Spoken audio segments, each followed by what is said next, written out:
विजय sir को बुलाता हूँ।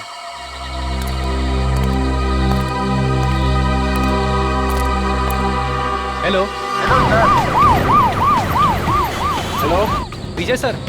हाँ बोलो दीपक। सर इधर लफड़ा हुआ है। तुम्हें पक्का यकीन है? हाँ सर। कहाँ हो तुम? इधर पानी चलनी में। ठीक है, हम अभी पहुँचते हैं।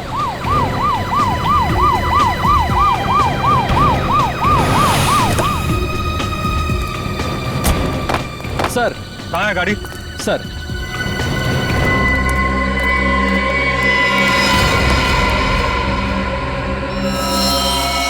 आदमी भी वही है और गाड़ी भी वही है। जाओ पकड़ो उसे। इंस्पेक्टर मुझे क्या हो रहा है यहाँ पे? आप प्लीज यहाँ से चले जाइए। नहीं, मैं नहीं जा सकता, मुझे उससे काम है।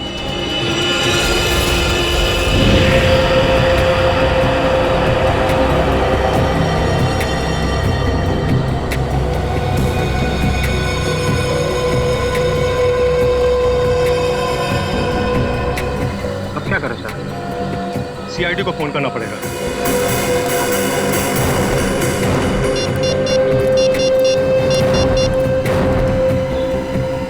हेलो।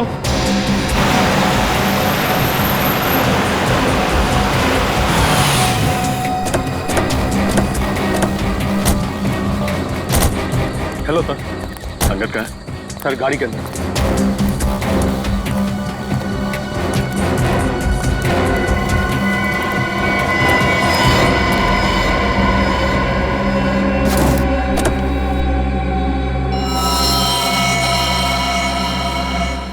एक ही बार में गले की नस काट दी। लगता है सर मरे हुए काफी समय हो गया। देखो गाड़ी में और क्या क्या मिलता है।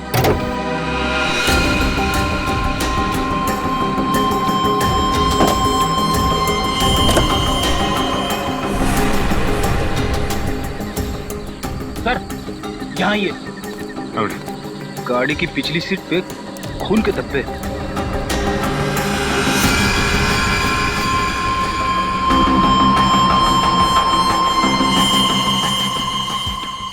सर अंगद की लाश तो ड्राइवर सीट पर है, फिर गाड़ी के पीछे वाली सीट पर खून के धब्बे कैसे हैं?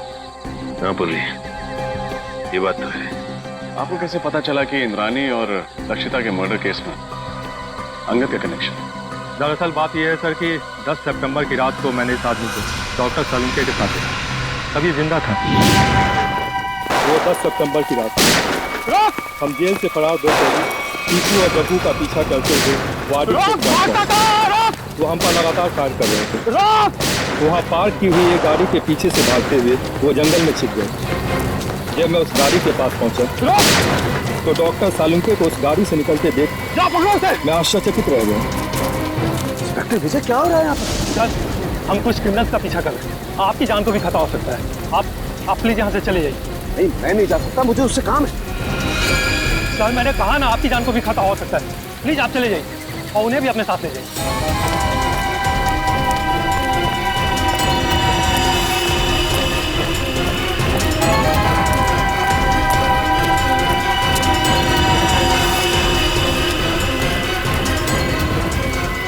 10 सितंबर को आपने डॉक्टर सालुंके को अंगद के साथ देखा था। 10 सितंबर को तो इंद्राणी और लक्षिता का खून हुआ था। सर हमने उनसे कहा था कि वो दोनों वहां से चले जाएं। वहां गोलियां चल रही थी, उनकी जान को खतरा था।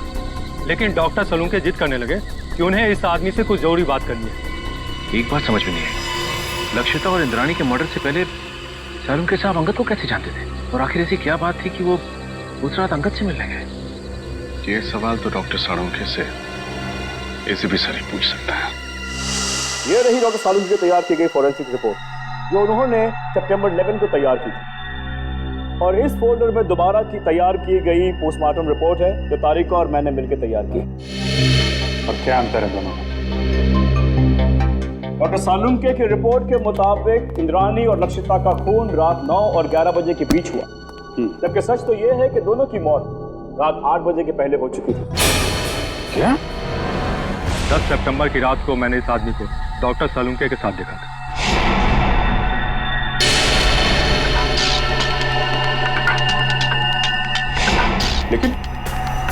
लेकिन डॉक्टर सालुंके ऐसी गलती कैसे कर सकते हैं? मुझे भी हैरानी हो रही है अभी। और तो और लाश के ऊपर जो बुलेट वुंड्स थे उसके साथ भी उन्होंने गलत लिखी थी। असली घाव तो इससे काफी छोटे थे। नहीं नहीं नहीं, सालून के साहब ऐसी गलती कर ही नहीं सकते। कहीं ऐसा तो नहीं कि आप लोगों के हाथों से कोई गलती हुई हो? इसकी कोई गुंजाइश नहीं, हमने रीचेक किया था। एक बार पोस्टमार्टम हो चुका है, क्या दूसरी बार किया हुआ पोस्टमार्टम रिपोर्ट सही होता है? यू आर राइट ऑफिसर, 24 घंटों के अंदर अंदर की गई पोस्टमार्टम रिपोर्ट सबसे एक्यूरेट होती है, क्योंकि उसके बाद बॉडी के ऑर्गन सड़ना शुरू हो जाते हैं। इसीलिए प्रिजर्व की गई लाशों पर ब्लड कल्चर्स और टॉक्सिकोलॉजी रिपोर्ट करना बहुत मुश्किल होता है। पर तो लक्षिता और इंद्राणी को मरे हुए तो 5 दिन हो गए। You are right officer, doctor Tarika ने घाव के वीडियोज और फोटोज तब लिए थे जब घाव ताजे थे। इसे दोबारा ऑटोप्सी करने में हमें बहुत हेल्प मिली। डॉक्टर तारिका, आपने ये तो मैंने इसलिए किया अभिजीत, मुझे डॉक्टर तालुके पर शक हो रहा था, वो पोस्टमार्टम ठीक से नहीं कर रहे। सॉरी। नहीं, तुम्हें परेशान होने की जरूरत नहीं है तारिका, तुम सिर्फ अपनी ड्यूटी कर रही थी, डॉक्टर साळुंखे के साथ गद्दारी नहीं।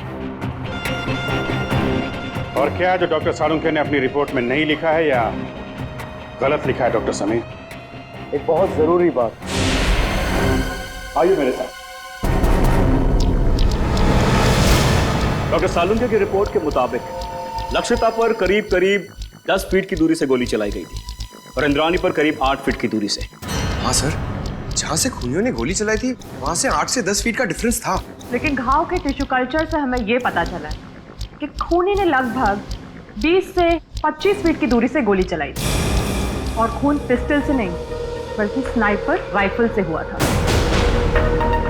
स्नाइपर राइफल से? सर, कोई घर में स्नाइपर राइफल यूज क्यों करेगा? और वैसे भी विशाल, शौनक और राहुल ने कहा था कि उन्होंने पिस्टल इस्तेमाल की थी और सर्चिंग के टाइम हमें कोई राइफल मिली भी नहीं थी। और डॉक्टर तारिका, फार्म हाउस से हमें ये 9mm बुलेट्स मिले, किसी राइफल के बुलेट्स नहीं।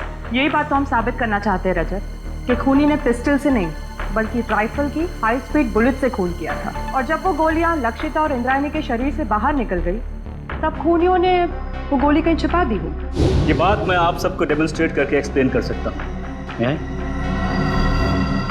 ये स्कल ए है, इस पर हमने ठीक उसी साइज का छेद किया है जो लक्षिता के सर पे, और स्कल बी और स्कल सी बिल्कुल सही सलामत है।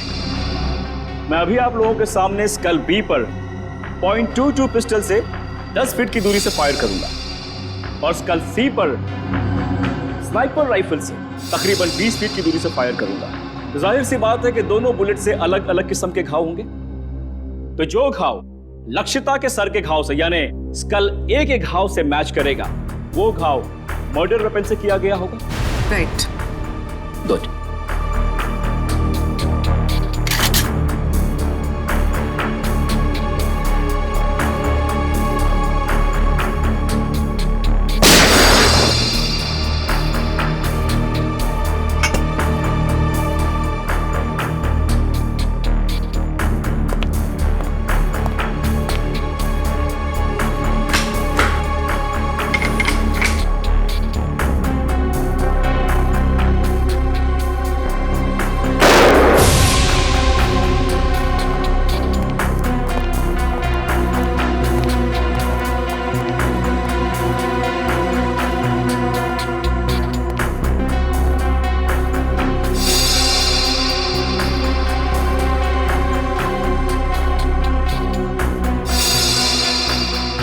कहना बिल्कुल सही है सर, दोनों का खून राइफल से ही किया गया। हाई स्पीड बुलेट से जो घाव स्कल पर हुआ है वही घाव लक्षिता के सर पर भी था। विश्वास नहीं हो रहा है सालू के साथ ने इतना बड़ा झूठ बोला हमसे। विशाल, शौनक और राहुल को लेकर आओ, उन्हें फार्म हाउस लेके चलते हैं, देखते हैं एग्जैक्टली वहां पे क्या हुआ था।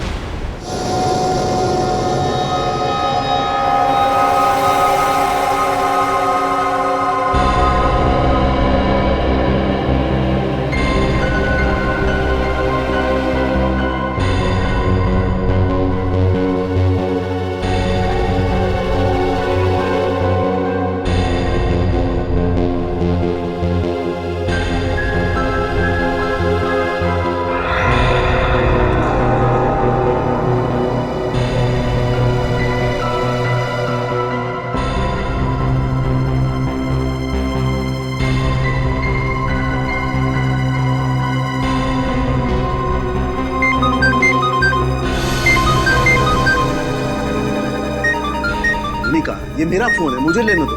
डॉक्टर सालुंके, आप शांत हो जाइए। अगर आप इतना चिल्लाएंगे तो आपका बीपी हाई हो जाएगा। Private number? हेलो जी, 1 मिनट, आपके लिए फोन। ठीक है। हेलो, कहाँ हो तुम? मैं दोपहर से तुम्हारा इंतजार कर रहा हूँ, फोन क्यों नहीं किया? देखो, हाँ मुझे याद है सब कुछ, दोहराने की जरूरत नहीं है। आ रहा हूं मैं वहां पर। क्या तुम्हारा दिमाग खराब हो गया? देखो, जो कुछ करना है मेरे साथ करना, उसे कुछ भी नहीं होना चाहिए। हाँ ठीक है, आ रहा हूं मैं।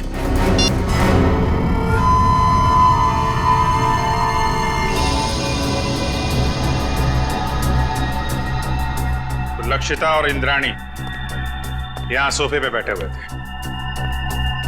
अब ठीक से याद करके बताओ कि 10 सितंबर की रात को यहाँ पे क्या हुआ था? क्या किया था तुम लोगों ने? सर, उस रात करीब 9-9:15 बजे होंगे सर। हम लोग पिस्तौल लेके जैसे ही फार्म हाउस के बाहर पहुंचे, यहाँ कोई वॉचमैन नहीं था। सर, हमने तय किया था कि हम पहले दोनों को शांति से समझाएंगे, अगर वो नहीं मानेंगी तो फिर उन पर गोली चलाएंगे। तो फिर तुमने उन्हें समझाने की कोशिश की? नहीं सर, जैसे ही हम लोग यहाँ पर पहुंचे, यहाँ पे बहुत अंधेरा था, सिर्फ टीवी की आवाज़ सुनाई दे रही थी। इससे पहले कि हम लोग कुछ करते, उन लोगों ने हम पे गोलियां चलानी शुरू कर दी। और उसके बाद तुम लोगों ने भी गोलियां चलानी शुरू कर दी? हाँ सर, क्या करते, उन्होंने शौनक को एक गोली मार दी थी। बस मेरी जान जाते जाते बची है सर, ये देखिए।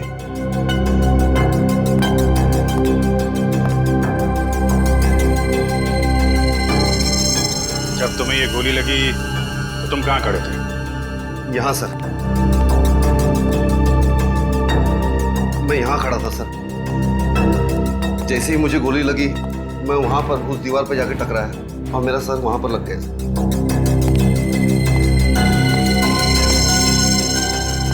यहाँ पे गोली लगी तो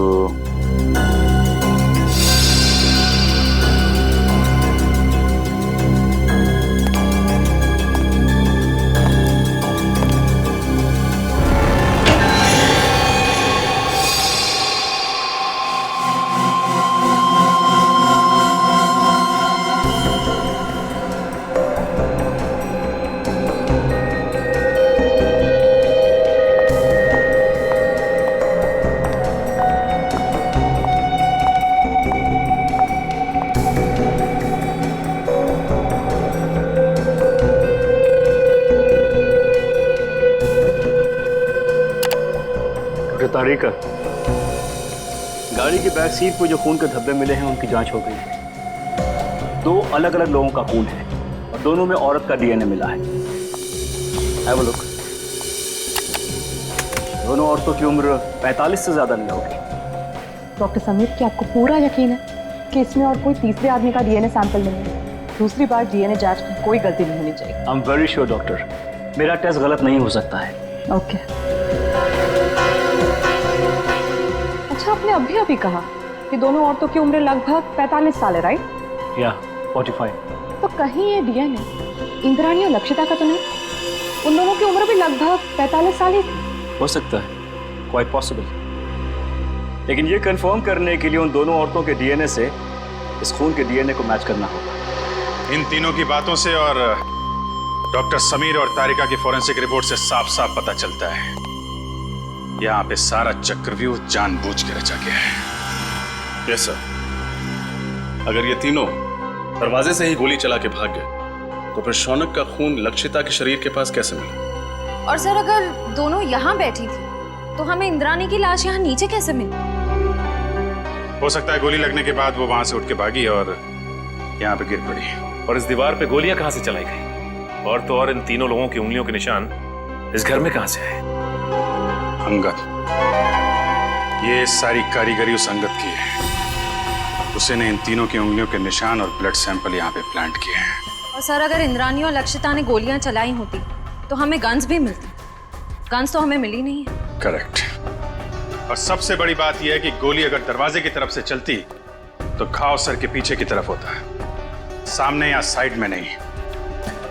अब तो साफ हो गया है, डॉक्टर सालुंके ने जानबूझ के गलत रिपोर्ट बनाई है ताकि हम इन तीनों पे शक करें। मगर सर डॉक्टर सालुंखे ऐसा करेंगे क्यों? अब ये बात तो डॉक्टर सालुंखे ही बता सकते हैं, और डॉक्टर साहब गायब हैं। समझ में नहीं आता ये सालुंखे अजीब हरकतें क्यों कर रहा है। सर, अंगद के गाड़ी के बैक सीट पे जो खून मिला था उसके डीएनए टेस्ट से साबित होता है कि वो खून लक्षिता और इंद्रानी का था, और डॉक्टर सालुंखे उस दिन अंगद के साथ ही थे।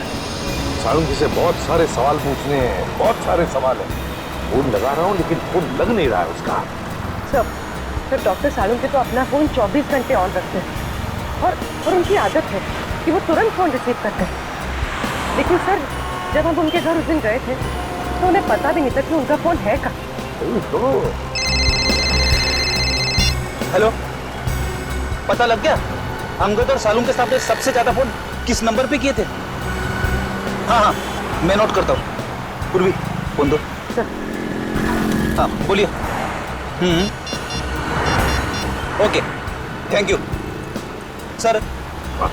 सालुंखे साहब ने 10 सितंबर को अंगद के साथ 15 बार फोन पे बात की थी, और हर बार उनकी फोन का लोकेशन वाड़ी और पनवेल के बीच था। अंगद को 15 बार फोन किया है और वाड़ी और पनवेल के बीच में?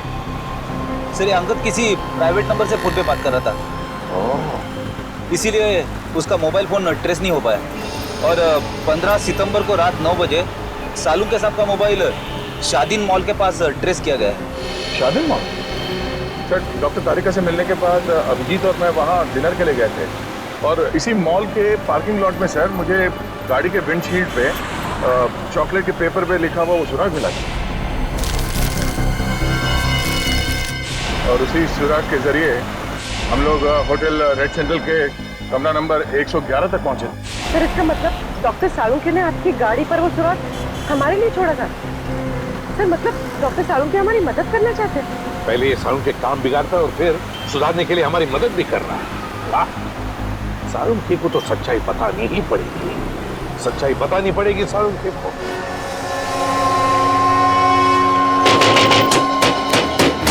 सालुंखे! सालुंखे! डॉक्टर साहब! सालुंखे साहब! सर, दरवाजा तोड़ दो। तोड़ दो। डॉक्टर साहब! सालुंखे! सालुंखे! देखो उसे, देखो।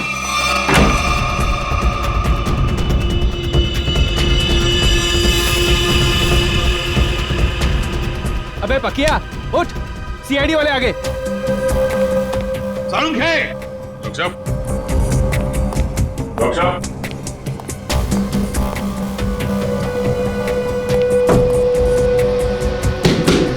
सालुंखे साहब!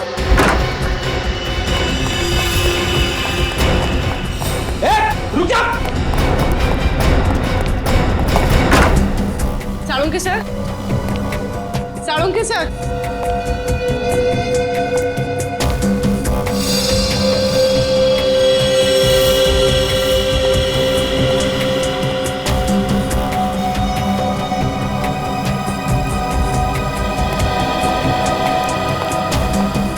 सालुंखे गायब है ना?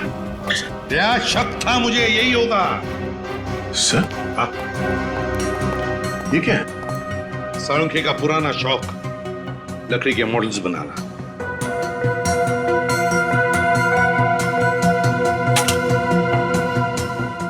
डॉक्टर साहब का मोबाइल सर। मोबाइल छोड़ कर गया वो? ऑफ है।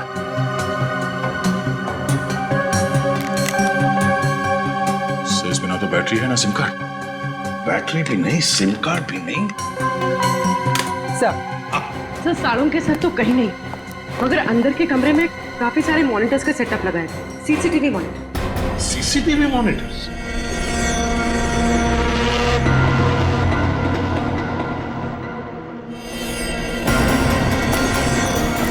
रुक जाओ, वरना गोली मार दूंगा।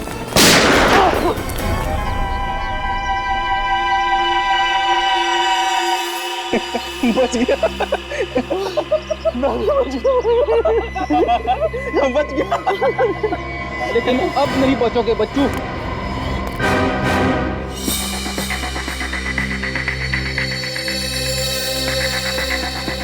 सर, हाँ?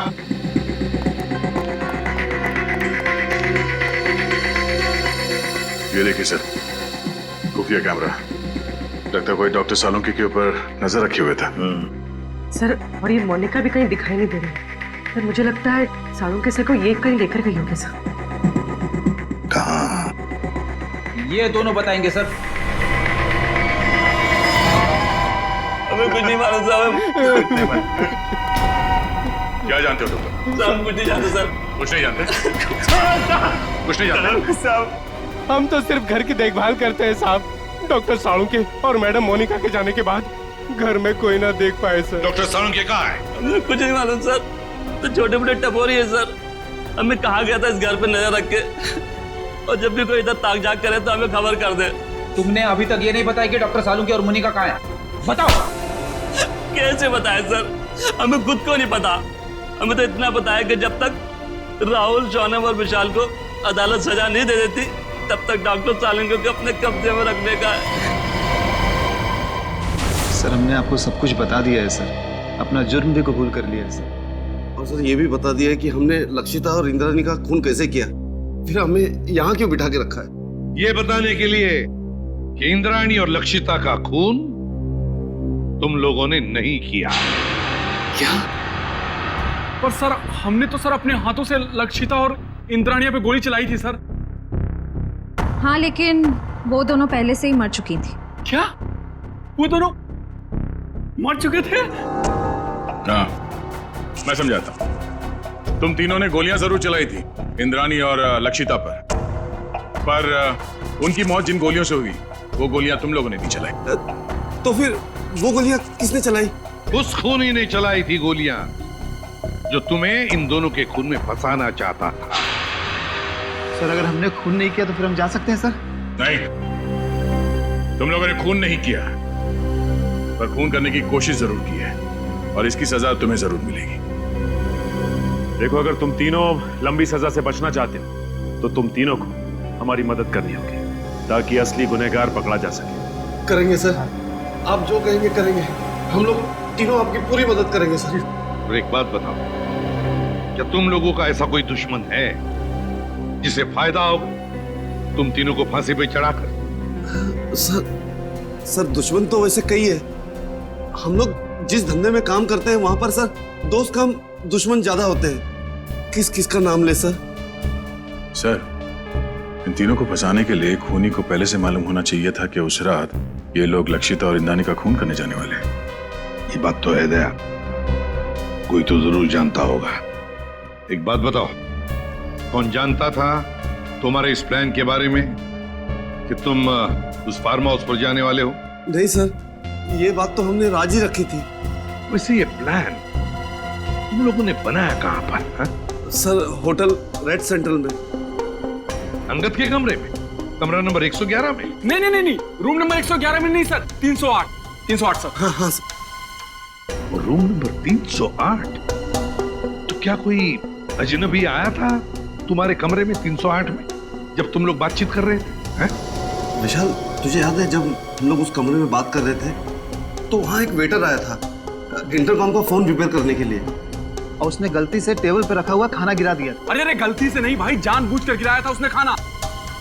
और वो उस कमरे के अंदर कपड़ा ढूंढ रहा था खाना पोंछने के लिए, ताकि वो टाइम पास कर सके और हमारी बातचीत सुन सके।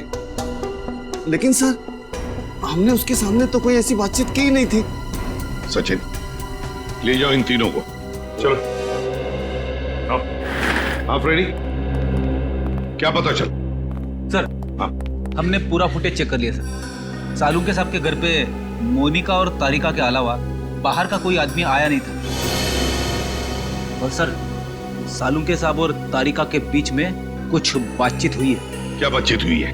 अब साउंड नहीं है, इसके लिए समझ में नहीं आ रहा। सर, किसी लिप रीडिंग एक्सपर्ट को बुला लेते हैं, शायद कुछ पता चल जाए कि इन दोनों के बीच क्या बातचीत हुई थी। बुला लो किसी लिप रीडिंग एक्सपर्ट को, पता तो चले क्या बात हो रही थी। होटल रेड सेंट्रल, कमरा नंबर 308, वेटर।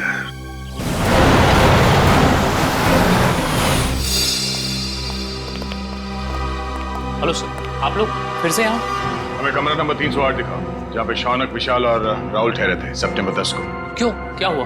क्यों क्या बात नहीं, पहले चाबी दो और उस वेटर अमित को बुलाओ।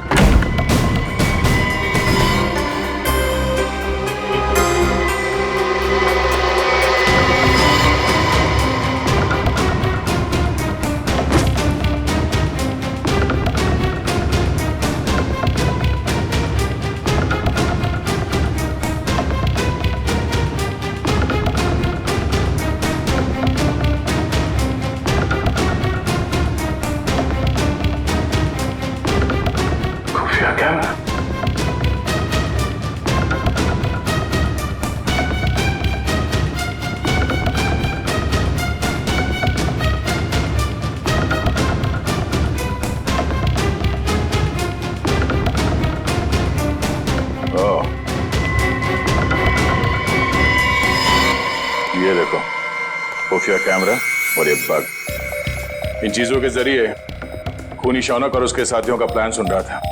सर, अमित आ गया। आइए अमित जी, आइए। हाँ, बैठ बैठ इधर। तूने लगा था ना ये कैमरा और ये बग इस कमरे में, हाँ? ताकि तुम विशाल, शौनक और राहुल की बातें सुन सको। क्यों? नहीं सर, मैंने कोई बग नहीं लगाया सर, मैंने कोई बग नहीं लगाया सर। देख, सच बोल, वो बग हमें मिल चुका है, समझा? बात यहीं पे बताएगा या कहीं और ले चले तुझे?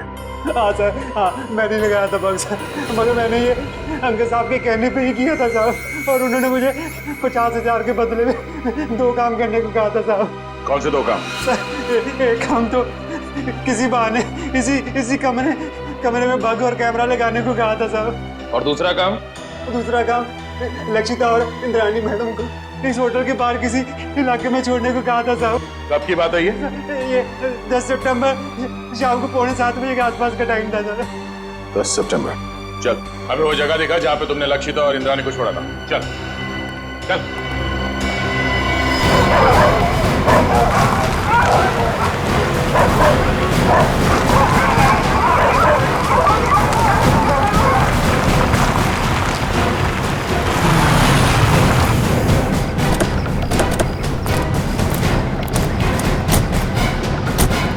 सर, यहाँ पे छोड़ा था मैंने, और सर वो दोनों वहाँ पे खड़े थे, वहाँ पे। कुछ बात कर रहे थे वो? हाँ सर, बहुत ही गुस्से में इस बात कर रहे थे सर।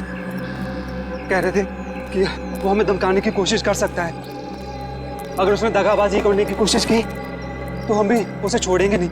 लेकिन सर बाद में होटल में चला गया, उसके बाद क्या कुछ हुआ मेरे को सर पता नहीं। सर, इंस्पेक्टर विजय ने डॉक्टर सालुंखे और अंगद की गाड़ी को आखिरी बार यहीं आगे पास में ही देखा, और बाद में गाड़ी की बैक सीट पर उन दोनों औरतों के खून के निशान भी मिले। ऐसी जगह पे राइफल या स्पीड बुलेट का इस्तेमाल किया जा सकता है। खूनी ने राइफल का इस्तेमाल किया है, पिस्टल का नहीं। तो गोली 5 फीट की दूरी से नहीं, काफी दूर से चलाई गई है। एक काम करो, आसपास देखो कोई सबूत मिलता है क्या।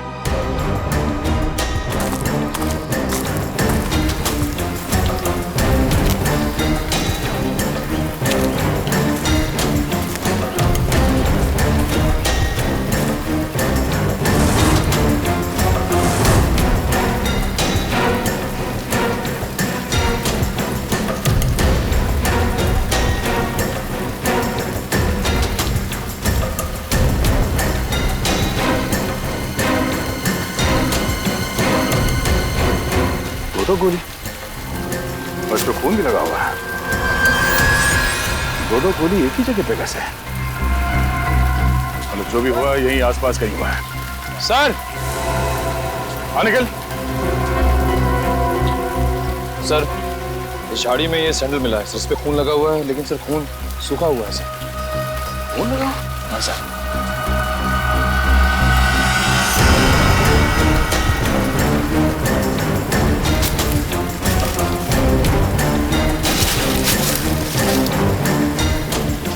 सर, ये तो लक्षिता मैडम का बैग है, ये अच्छी तरह से याद है।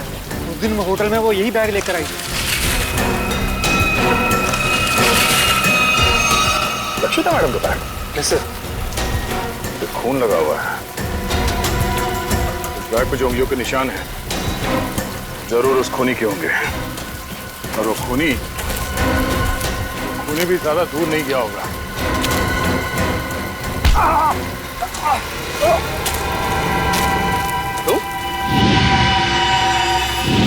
मतलब लक्षिता के फार्म हाउस के रखवाले हैं? तुम यहाँ क्या कर रहे हो? साहब मुझे माफ कर दो साहब, मैंने कोई खून नहीं किया साहब, मुझे तो आपके ऊपर नजर रखने के लिए कहा गया था साहब। सच बता, तूने झूठी गवाही क्यों दी? हमें पता चल चुका है कि तूने फार्म हाउस में कोई खून होते हुए देखा ही नहीं है, क्योंकि तुम्हारी लक्षिता मैडम और इंद्राणी मैडम, उन दोनों की मौत 7:30 बजे हुई और यहाँ पे। साहब मुझे छोड़ दो साहब, मुझे अंगद साहब ने बोला था ऐसा करने के लिए साहब। अंगद मर चुका है। मुझे कोई दूसरा आदमी फोन करके काम करने के लिए कहता था साहब। कौन है वो? मुझे नहीं पता साहब, कौन है वो कभी सामने नहीं आया साहब, वो हमेशा मुझे फोन पे बोलता था सर। मगर अब उसे सामने आना ही होगा। चल चल। मिस्टर मयंक, इस सीसीटीवी फुटेज को गौर से देखिए और हमें बताइए कि ये लोग क्या बोल रहे हैं। इसमें कोई साउंड सुनाई नहीं दे रहा है। यही तो मेरा काम है ऑफिसर। मैं उनकी होठों की मूवमेंट से पता लगाऊंगा कि वो क्या बोल रहे थे।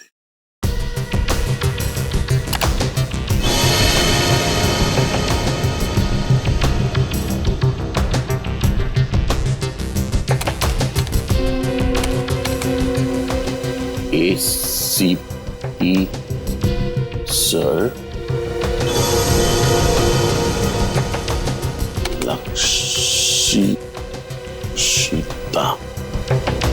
लक्षिता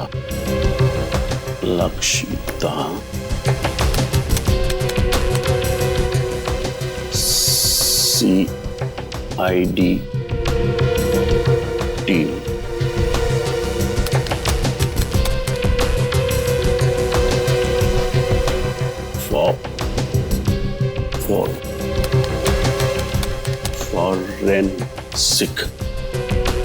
फॉरेंसिक। अभिजीत, उस प्लॉट पर से जो पर्स मिला, उस पर जो उंगलियों के निशान है वो खूनी के ही हैं। सर, ये खूनी बहुत चालाक है। काम होने के बाद अपने आदमियों को भी मार डालता है। अंगद के अलावा किसी और को कुछ मालूम नहीं था उसके बारे में, इसलिए लक्षिता और इंद्राणी को मारने के बाद उसने अंगद का भी खून कर दिया। और इसीलिए अभिजीत, मुझे साळुंखे की चिंता हो रही है। उसकी भी जान को खतरा हो सकता है। समझ में नहीं आता गया कहाँ। हाँ, मैं कुछ मिला क्या? सर कोशिश कर रहा हूँ सर। सर, ये मोनिका मुझे नर्स नहीं, एक क्रिमिनल लगती है। जरूर यही साळुंखे साहब को कहीं ले गई होगी। हाँ, और ये तारिका, ये साळुंखे के घर क्यों गई थी उससे मिलने? और ये बात उसने हमें बताई भी नहीं।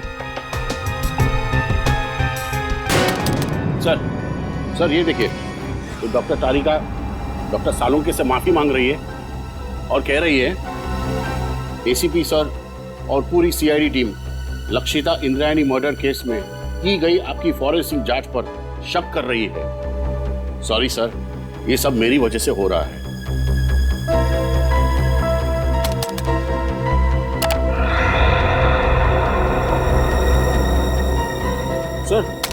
सर ये भी देखिए, डॉक्टर साळुंखे किसी के साथ फोन पर गुस्से में बात कर रहे हैं और कह रहे हैं जो करना है मेरे साथ करो, उस लड़की को कुछ नहीं होना चाहिए, मैं आ रहा हूं। उस लड़की को जाने दो। है कौन ये लड़की अभिजीत, जिसे साळुंखे बचाने की कोशिश कर रहा और फिर खुद गायब हो गया? कहां गायब हो गया ये साळुंखे? ये सारा चक्कर क्या है?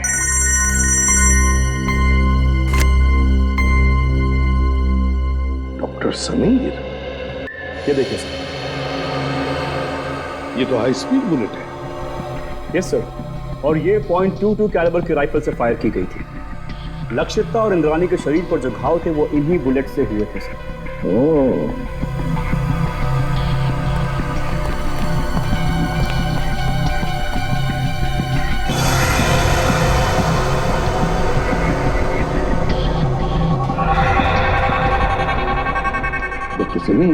यस सर, ये अंगूठे का निशान है ना?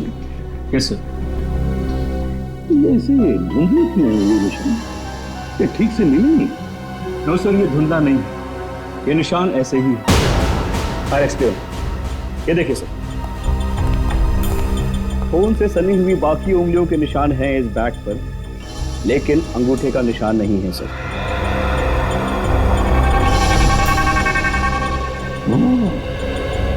लगता है अभिजीत, ये अंगूठा डैमेज है, जिसकी वजह से रेखाएं मिट गई हैं। हाँ,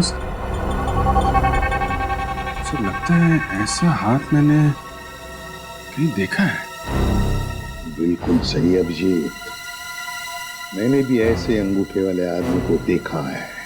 लेकिन अभिजीत, हम ऐसे अंगूठे वाले खूनी को तब तक नहीं पकड़ सकते जब तक हमें यह पता नहीं कि उसने साळुंखे को छुपा के रखा कहाँ है, और फिर साळुंखे किस लड़की को बचाने की कोशिश कर रहा है समझ में नहीं आ रहा है, और फिर क्यों। तो अब क्या करें सर? कुछ तो जरूर करेंगे, कुछ तो जरूर करेंगे। साळुंखे को तो ढूंढना ही है।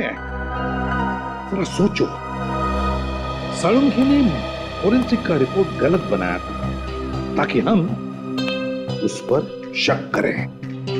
और फिर उन्होंने दया के लिए होटल रेड सेंट्रल का सुराग छोड़ा, उसकी गाड़ी के वाइपर पे। उन्हें पता था कि हम उनके घर पे पूछताछ करने जरूर जाएंगे और हमें पता चल जाएगा कि उनके घर पे सीसीटीवी कैमरे लगाए गए। सर, डॉक्टर साळुंखे ने हर कदम पे बहुत होशियारी से हमारे लिए सुराग छोड़े हैं, तो अपने घर पे कोई ना कोई सुराग छोड़े बगैर तो जा नहीं सकते सर। लेकिन सर, हमें उनके घर पर ऐसा कुछ भी नहीं मिला था। है सुराग है। कौन सा सुराग सर?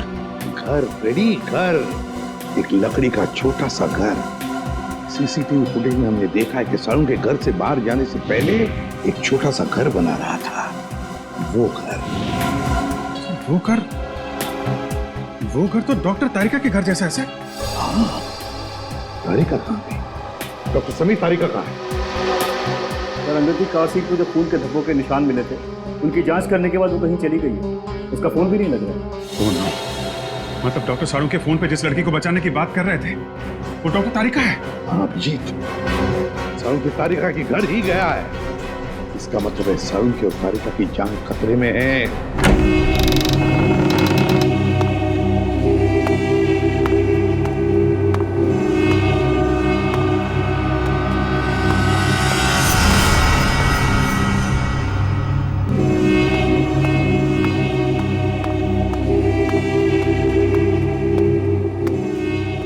आज तुम दोनों की मौत होगी।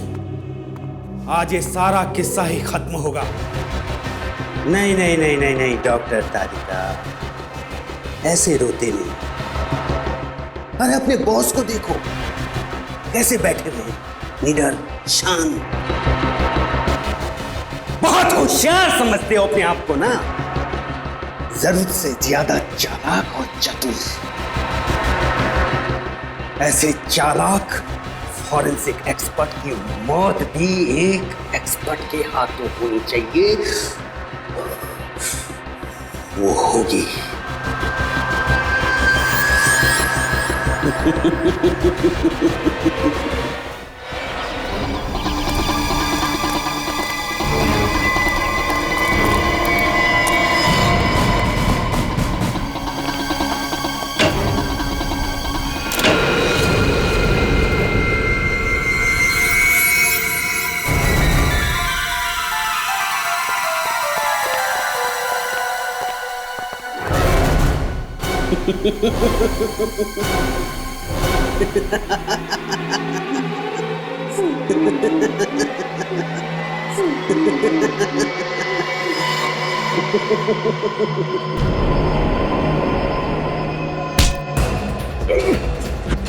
इंजेक्शन मुझे दे दो तुषार।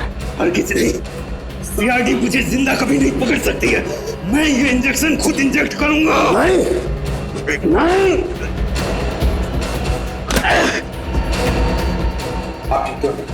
तुम ठीक हो डॉक्टर तारिका? बहुत होशियारी दिखा रही तुमने तुषार। बता, तेरे साथी मोनिका कहाँ है? मैंने इसे भी जहर का इंजेक्शन दिया है। साथी तक को नहीं छोड़ा। पंकज, जल्दी से मोनिका के पास जा और उसे हॉस्पिटल पहुंचा। अब तेरा खेल खत्म तुषार। तूने डॉक्टर साळुंखे को बेईमानी करने पर मजबूर किया, लेकिन उन्होंने बेईमानी में भी ईमानदारी दिखाई और हमारे लिए सुराग छोड़ते गए। आपने मुझे धोखा दिया डॉक्टर साहब। अगर मुझे फांसी नहीं हुई तो जेल से निकलने के बाद मैं सीधे आपका खून करूंगा। अगर दोबारा डॉक्टर साळुंखे के साथ ऐसे बात की तो तू बोलने लायक भी नहीं रहेगा।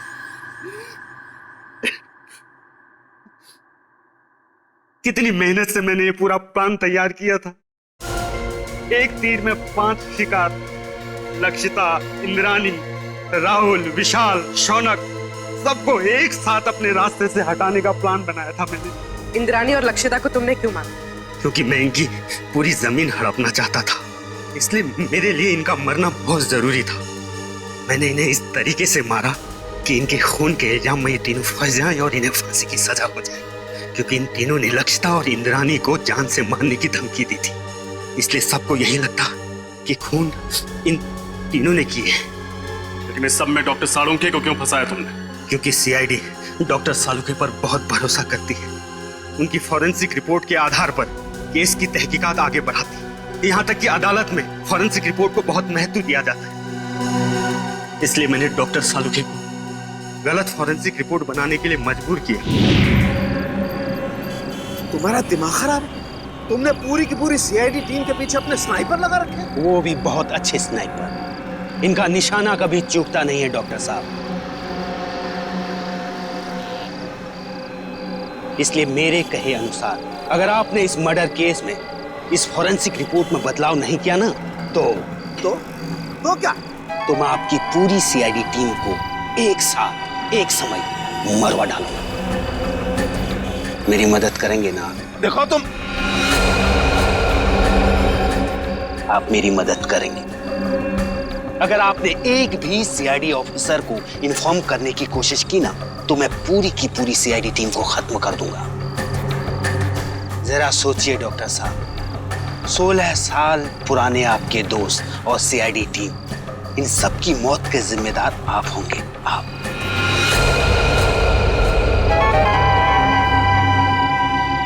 ठीक है, मैं तुम्हारी मदद करूंगा। बहुत अच्छी। और हाँ, कोई होशियारी नहीं। हमारी हर चीज अभी रिकॉर्ड करेगा। तुमने डॉक्टर साळुंखे पर दबाव डालने के लिए हमारी जान लेने की धमकी दी। एक इंसान के पीछे एक हैवान छुपा हुआ है। अब बताओ, 10 सितंबर की रात को पनवेल के फार्म हाउस में क्या हुआ था? मुझे पता था अंधेरे में गोलियां चलाने के बाद राहुल, शौनक और विशाल को यही लगेगा कि उन्होंने लक्षिता और इंद्राणी को मार डाला है। जब वो वहां से भाग रहे थे तब मैंने वॉचमैन संतरू का इस्तेमाल किया। मुझे एक चश्मदीद गवाह की जरूरत थी जिसके बयान पर सीआईडी भी भरोसा करती और जो बाद में अदालत में भी तीनों के खिलाफ गवाही देता। प्लान तो तुमने बहुत मेहनत से बनाया था, लेकिन डॉक्टर साळुंखे की होशियारी और हमारी टीम की सूझबूझ और एकता के कारण तुम्हारा प्लान कामयाब नहीं हुआ। अब तुम्हारे खिलाफ ऐसा केस तैयार करेंगे कि इस डबल मर्डर के लिए तुम्हें फांसी ही होगी। साळुंखे, यार हमने तुम पर शक किया, मगर तुमने अपना सब कुछ दांव पर लगा दिया हमें बचाने के लिए। सॉरी यार। अरे सॉरी? हाँ सॉरी। कम ऑन यार। अरे मेरा फर्ज था ये सब कुछ करना। पिछले 16 साल से हम लोग एक परिवार की तरह से काम कर रहे हैं। सीआईडी मेरा अपना परिवार है यार। हाँ मैं मानता हूं, एक पल के लिए मुझे कश्मकश थी कि मैं सीआईडी को भी बचाऊं और अपने प्रोफेशन के साथ गद्दारी भी नहीं करूं। ये प्रॉब्लम थी मेरे सामने। लेकिन यार Pradyuman, please don't say sorry यार, प्लीज। चलो ठीक है, जो हुआ सो हुआ, है ना, भूल जा यार। लेकिन सबसे खुशी की बात क्या है मालूम है? जो तू सही सलामत वापस आया वन पीस में। आना ही था मुझे वापस। मुझे पूरा भरोसा था तुम लोगों पर। मुझे मालूम था तुम लोग मुझे कभी कुछ नहीं होने दोगे। तू रोता क्यों है? रो नहीं रहा हूं मैं यार, रो नहीं रहा हूं मैं यार। तुम नहीं सुधरोगे यार।